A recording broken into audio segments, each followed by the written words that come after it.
36 miliardi di manovra non si aumentano le tasse, si riduce la pressione fiscale di 18 miliardi di euro. Una manovra da 36 miliardi, sgravi per chi assume, TFR in busta paga per chi lo vorrà, confermato il bonus da 80 euro.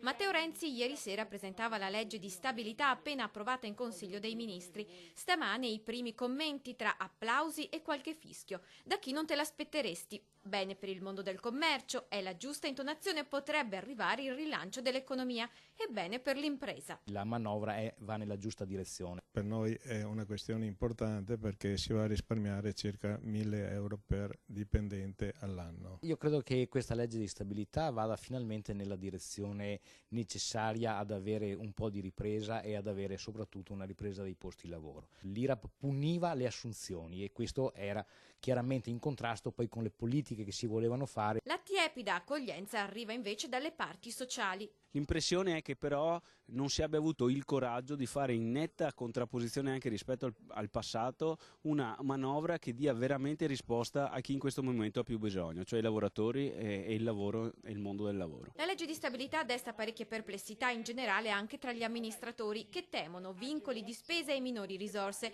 La sanità veneta potrebbe rimetterci, si dice, 300 milioni.